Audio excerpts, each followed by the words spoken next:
जय जय श्री राधे, जय जय श्री कृष्णा।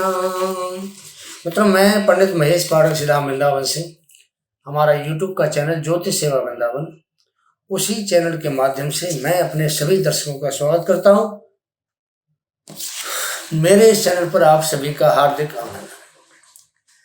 देखिए, मार्च, अप्रैल और मई, ये 3 महीने, इन तीनों महीने का आपको इकट्ठा राशिफल हम बताने जा रहे हैं। शुरुआत करते हैं मेष राशि से, और ये जो सीरीज है ये पूरी चलेगी आपके लिए मेष राशि से मीन राशि तक। तो आप हर वीडियो हमारा देखना ना भूलें। आपको अपनी राशि के बारे में पता चलेगा कि 3 महीने आपकी राशि में कैसा प्रभाव ग्रहों का रहने वाला है। मेष राशि से शुरुआत करेंगे। तो पहली मेष राशि मार्च, अप्रैल, मई 3 महीने का आपको राशिफल बताते हैं। देखिए, मेष राशि हमारी कालचक्र कुंडली की सबसे पहली राशि है। स्वामी मंगल बनते हैं, सेनापति है हमारे, बहुत अच्छा एक ऊर्जावान ग्रह है। ये अगर तीसरे भाव में बैठता है, छठे भाव में बैठता है, 10वें भाव में बैठता है, 11वें भाव में बैठता है, बहुत अच्छा परिणाम देता है अगर आपकी कुंडली में। और गोचर में भी अगर इन भावों में आता है, गोचर के अंदर भी बहुत अच्छी पोजीशन मंगल की होती है। इसके मित्र हैं बृहस्पति, जो भाग्य के मालिक और 12वें घर के मालिक बनते हैं, खर्चे के। और दूसरे मित्र हैं इसके सूर्य देवता, जो पंचम भाव के मालिक बनते हैं। तीसरे मित्र हैं इसके चंद्र देवता, जो चतुर्थ भाव के मालिक बनते हैं। इनके 4 मित्र हैं। शनि के साथ दुश्मनी कह सकते हैं आप, बढ़िया प्रभाव नहीं देता।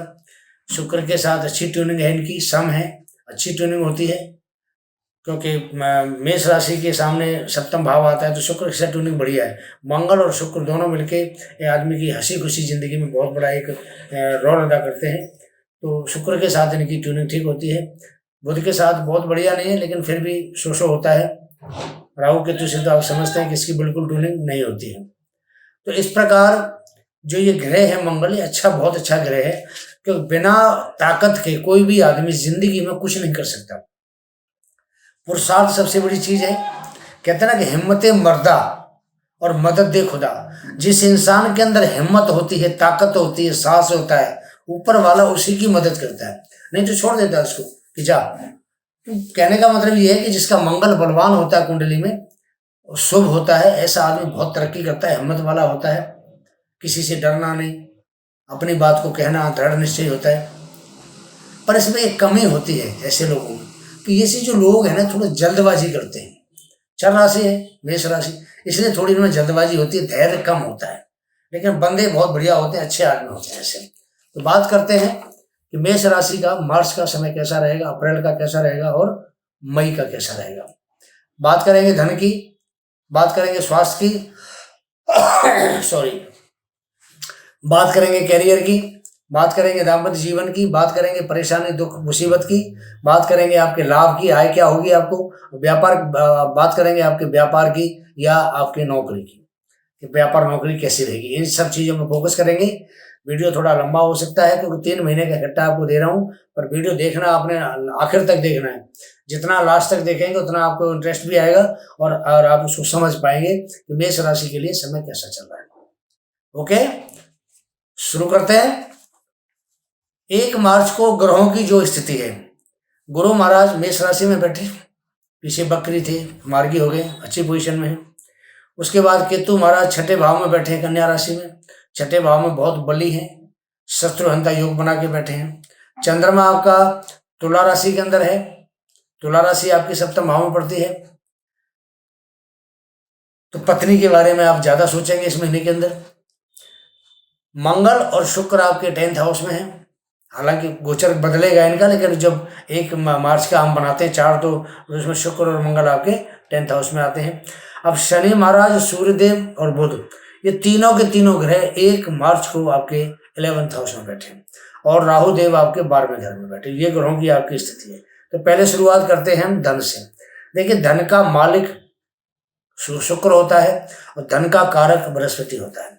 तो बृहस्पति धन का कारक आपके लगन में बैठा है, तो इसका मतलब यह है कि पैसे की वजह से आपका कोई काम नहीं रुकेगा, पैसे की आपको चिंता करने की जरूरत नहीं है। धन का कारक आपके लगन में बैठा हुआ है। और जो शुक्र महाराज है वो आपके 10वें भाव में बैठा हुआ है गोचर में। 10th हाउस का शुक्र बहुत बढ़िया होता है, अच्छा माना जाता है, हर काम के लिए अच्छा माना जाता है, करियर के लिए भी, पैसे के लिए भी, भौतिक सुखों के लिए भी, और तो और लग्जरी लाइफ के लिए भी अच्छा माना जाता है। अगर आपने कोई गाड़ी खरीदनी है, खरीद सकते हैं। आपने कोई मकान बनाना, मंगल साथ बैठा मकान बना शो करती है। मंगल जमीन का कारक है, मकानों के कारक होता है मंगल, तो आप मकान बना सकते हैं। और शादी ब्याह के मामले में शुक्र मंगल की युति आपके 10th हाउस में बहुत अच्छी है, क्योंकि शुक्र आपका सप्तमेश बनता है और गुरु और जो मंगल आपका लगन का मालिक बनता है। तो लगन का मालिक और आपका सप्तमेश दोनों दशम भाव में बैठे हैं, तो कैरियर वाइज भी अगर आप व्यापारी हैं तो बहुत बढ़िया आपका व्यापार चलेगा, क्योंकि मंगल यहाँ उच्च का प्रभाव देता है और मंगल यहाँ बैठ के रोचक योग बनाता है। बहुत बढ़िया प्रभाव है, इसके मुकाबले कोई प्रभाव हम नहीं कह सकते, तो मंगल की जो सबसे बढ़िया पोजीशन वो 10th हाउस होती है। तो ये जो मार्च का महीना है बहुत बढ़िया रहने वाला है आपके लिए। सूर्य की युति और चंद्रमा की, सूर्य और शनि, इन दोनों की युति आपके 11th हाउस में, मतलब आपके जो मनोकामना का, इच्छाओं का भाव होता है, वहां दोनों ग्रह युति करें। हालांकि दुश्मन है शनि शुक्र आपस में, ट्यूनिंग बढ़िया नहीं है, लेकिन फिर भी 11वें भाव में बैठ के बढ़िया प्रभाव देगा, क्योंकि यहाँ शनि अपने घर का बैठा हुआ है और शुक्र पंचमेश बन के बैठा है, अपने घर पे दृष्टि डाल रहा है, तो ये भी बली हो गया। और ये तरह से राजयोग बनता है, इसको कहते हैं विपरीत राजयोग। विपरीत राजयोग इसलिए कहा जाता है इसको कि शनि जब दशम भाव का स्वामी बनता है और सूर्य है वो पंचम भाव का स्वामी, तो केंद्र त्रिकोण का योग बनता है यहाँ। तो केंद्र त्रिकोण का जो योग है वो हमेशा राजयोग कारक होता है, बहुत अच्छा योग है। आपस में दुश्मन है तो विपरीत राजयोग होगा, ये बहुत बढ़िया आपके लिए परिणाम करेगा। राहु 12वें घर में बैठा है, विदेशों से संबंध बनाएगा आपके। हो सकता है कोई थोड़ा बहुत फालतू खर्चा करा दे राहु, और विदेशों से संबंध बनाएगा। हो सकता है विदेशों से आपको कोई धन की प्राप्ति करा दे, क्योंकि अचानक धन का ये कारक हो जाता है। ऐसे भाव में बैठ के, अष्टम में बैठे, 12वें भाव में बैठे, 6वें में बैठे, अचानक कोई ना कोई आपके साथ घटना सामने कर देगा, चाहे वो पैसे दिलाने की है, चाहे पैसे खर्च करवाने की है, या कोई मुसीबत आनी है आपके ऊपर, कोई परेशानी आनी है, तो ये राहु का स्वभाव होता है। राहु की दृष्टि अष्टम भाव में पड़ती है, अष्टम भाव होता है मार्ग प्रभाव। तो जब दृष्टि पड़ती है तो कहीं ना कहीं हो सकता है कहीं छोटी मोटी हमारे को चोट भी लगवा सकता है, इससे हमें थोड़ा सावधान रहना चाहिए। गाड़ी धीरे चलाएं, आराम से चलाएं, कोई जल्दबाजी ना करें। तो शुक्र की लगन जल्दबाजी की होती है, मंगल की लगन है मेष लगन, मेष राशि, और थोड़ी जल्दबाजी की होती है, तो इस किसी काम में जल्दबाजी ना करें। तो आपका जो मार्च का महीना है बहुत अच्छा जाने वाला है, किसी तरह की आपको दिक्कत इस महीने में ज्यादातर आने नहीं है। अब बात करेंगे हम आपके अप्रैल के महीने की। अप्रैल की जो पोजीशन है, 1 अप्रैल को ग्रहों की स्थिति क्या है ये आपको बताते हैं। देखिए यहाँ शुक्र और बुध स्थान बदलते हैं, सूर्य ने भी स्थान बदला है, और तो कोई ग्रह स्थान बदलेगा नहीं। शुक्र, बुध और सूर्य 3 ग्रह ऐसे हैं जो 1 महीने में स्थान बदल लेते हैं। तो यहाँ सूर्य भी बदल जाएगा आपका 15 मार्च के बाद, 13 मार्च के बाद, और आपका बुध भी बदलेगा, शुक्र भी बदलेगा। तो इन ग्रहों का जो प्रभाव है वो थोड़े थोड़े मतलब आपको सपोर्ट करता रहेगा, कोई दिक्कत नहीं है, क्योंकि मेष लगन के लिए शुक्र भी ठीक होता है, ज़्यादा नुकसान नहीं करता है, मारक जरूर होता है लेकिन ठीक होता है, और बुध भी करीब करीब ठीक होता है, ज़्यादा नुकसान बुध भी नहीं करता है। तो बुध शुभ ग्रह है, शुक्र भी शुभ ग्रह है, तो मंगल के साथ दोनों की ट्यूनिंग बन जाती है। अप्रैल की बात करते हैं। अप्रैल में ग्रहों का गोचर बताते हैं कि बृहस्पति वहीं आपके मेष लगन में बैठे हुए, मेष राशि में बैठे हुए हैं।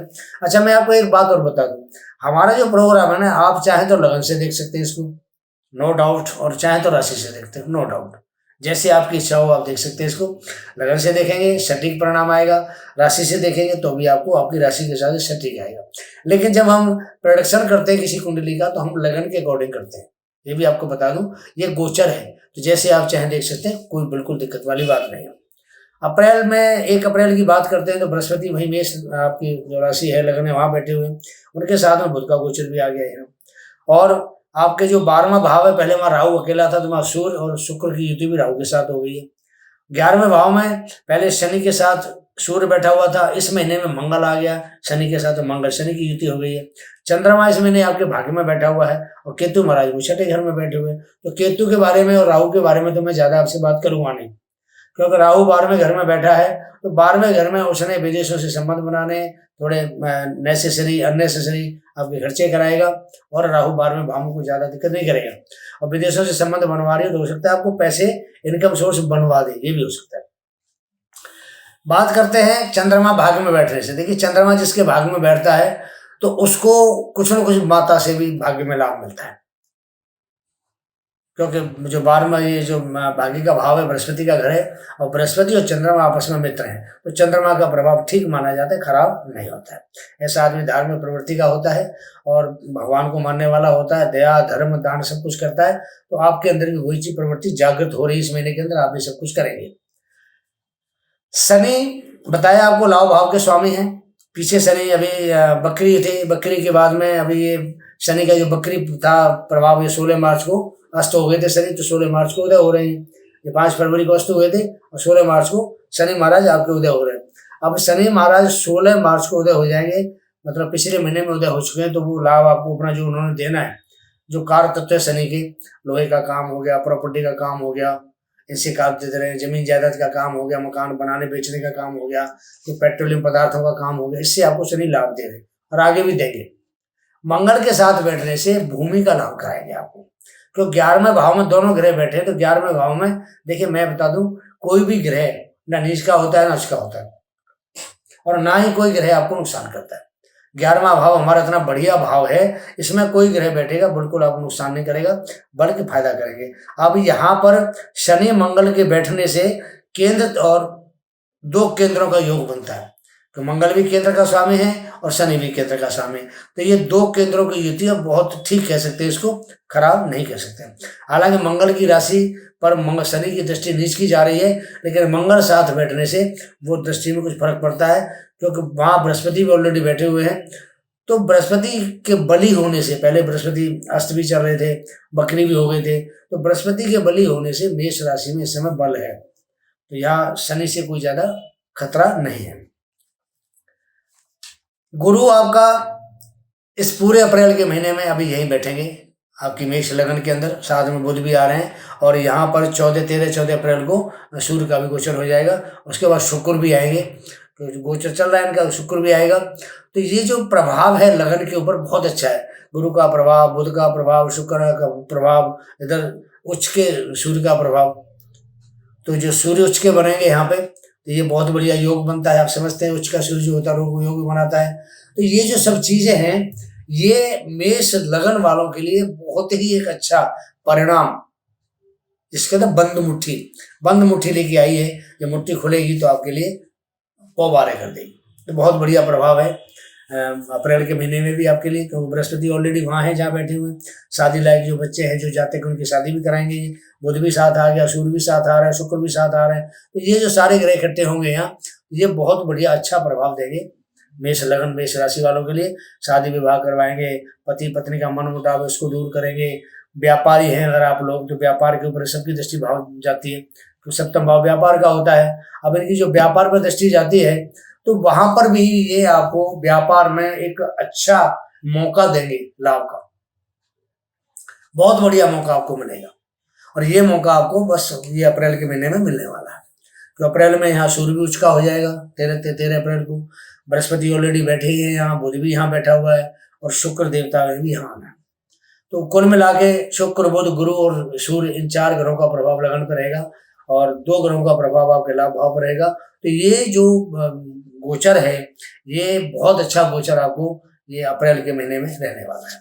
स्वास्थ्य संबंधी आपको कोई दिक्कत नहीं आएगी, क्योंकि सूर्य भी आ रहा है इस घर के अंदर। दाम्पत्य जीवन आपका बढ़िया रहेगा, कैरियर में आपको उछाल मिलेगा, क्योंकि 10वें भाव का जो मालिक है वो लग्नेश के साथ बैठा हुआ है, तो लग्नेश को किसी प्रकार की दिक्कत वो बिजनेस के मामले में या जॉब के मामले में बिल्कुल भी नहीं होने देगा, क्योंकि खुद शनि स्वयं कर्म का कारक है, तो कर्म का कारक जब लग्नेश के साथ बैठता है तो कोई दिक्कत उसको आती नहीं है।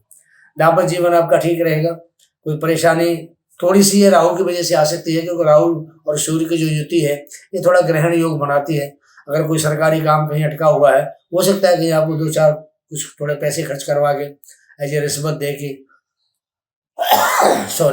थोड़ी रिश्वत दे के आपका काम चलवा दीजिए। जो युति थोड़ी बढ़िया नहीं मानी जाती, ग्रहण योग कहते हैं इसको, बढ़िया नहीं माना जाता, लेकिन कुछ दिन का है, 1 महीने का है, तो महीना तो ऐसे निकल जाता, पता नहीं चलता, ज्यादा दिक्कत महसूस नहीं होगी आपको।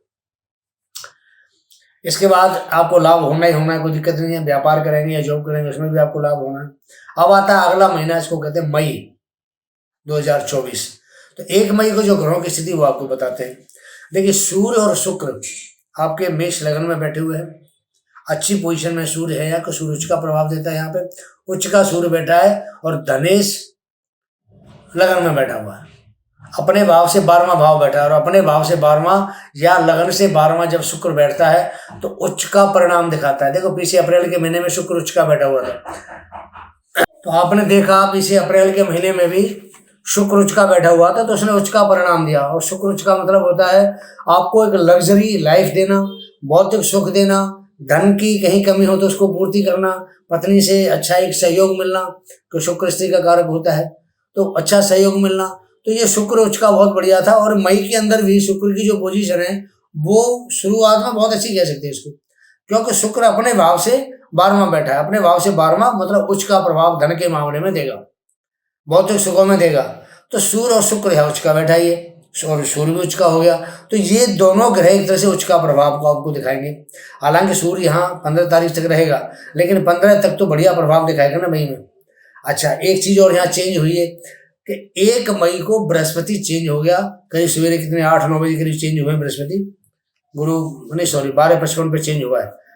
1 मई को 12:55 पे बृहस्पति चेंज होकर वृष राशि में पहुंच गए। अब वृष राशि धन का भाव होता है मेष लग्न के लिए, तो धन के भाव में धन का कारक पहुंचता है, तो समझ सकते हैं ना आप, उसने खजाने पे जाके बैठ गया। अब खजाने पे बैठ गया तो आपको धन की कमी बिल्कुल भी नहीं होने देगा। बृहस्पति अच्छी पोजीशन में पहुंच गए। 15 तारीख को सूर्य भी इनके साथ आ जाएंगे। हालांकि सूर्य सेकंड हाउस में अच्छे नहीं होते, थोड़े पिता से आपका डिस्प्यूट करा देंगे, अनुमान करा सकते हैं, लेकिन खराब नहीं होता सूर्य, थोड़ा सा अनुमान डिस्प्यूट वगैरह करा सकता है, लेकिन फाइनेंस के मामले में बृहस्पति को सपोर्ट करेगा, क्योंकि पंचमेश बनता है, कारक ग्रह, कोई दिक्कत नहीं है सूर्य से भी। शुक्र भी यहाँ आने वाले हैं। अब शुक्र पहुंचेंगे यहाँ करीब 9 अप्रैल को मीन में आ रहे हैं। शुक्र नहीं पहुंचेंगे इस महीने, शुक्र तो बाद में जाएंगे, लेकिन शुक्र अभी लगन में रहेंगे, कोई अच्छा प्रभाव देंगे ये शुक्र, इसके लिए बहुत अच्छा प्रभाव देने वाले हैं। मई में शुक्र जाएंगे बृहस्पति के साथ, अपने घर में पहुंचेंगे, तो वो भी बृहस्पति और शुक्र दोनों बैठ के यहाँ पे बहुत एक अच्छा प्रभाव देने वाले ग्रह दोनों बनेंगे आपके लिए। अगर मई की बात करते हैं तो शनि महाराज रह गए अकेले लाभ भाव के अंदर। अब कर्म भाव का स्वामी, न्याय का देवता आपके लाभ भाव में बैठा है, तो आपका अगर कोई केस चल रहा है कोर्ट में, कचहरी में, कहीं चौकी थाने में कोई दिक्कत परेशानी है, उससे आपको निजात दिलाएगा शनि, आपको बढ़िया ये काम करेगा। दूसरी बात, आपका जो कैरियर है, कैरियर को बनाएगा, बिगाड़ेगा नहीं। जो जॉब करने वाले, जॉब करने वाले के लिए प्रमोशन है, आपका ट्रांसफर भी हो सकता है ऐसे लोगों का। तो ट्रांसफर इसलिए बता रहा हूँ आपको मैं कि चंद्रमा महीने के शुरुआत में 10वें भाव के अंदर बैठा है, तो चंद्रमा एक चर ग्रह है, ये थोड़ा भी जल्दबाजी करने वाला ग्रह है, तो हो सकता है ये आपको कहीं ट्रांसफर भी करा दे, लेकिन ट्रांसफर में भी आपको लाभ होगा, नुकसान नहीं आपका। बृहस्पति चेंज होने के बाद जैसे ही बृहस्पति आपका वृष राशि में आएगा, तो बृहस्पति की जो दृष्टि है ये आपके 6ठे भाव पे पड़ेगी। 6ठा भाव होता है हमारे जॉब का, नौकरी का, और अगर कुंडली के हिसाब से देखा जाता है तो ये भाव हमारा धन का भाव माना जाता है। तो ये धन का भाव है, बृहस्पति की दृष्टि 6ठे भाव पे आती है, तो धन बढ़ेगा नौकरी के द्वारा, आपके कर्म के द्वारा, आपकी सेवा के द्वारा, क्योंकि 6ठा भाव सेवा का माना जाता है।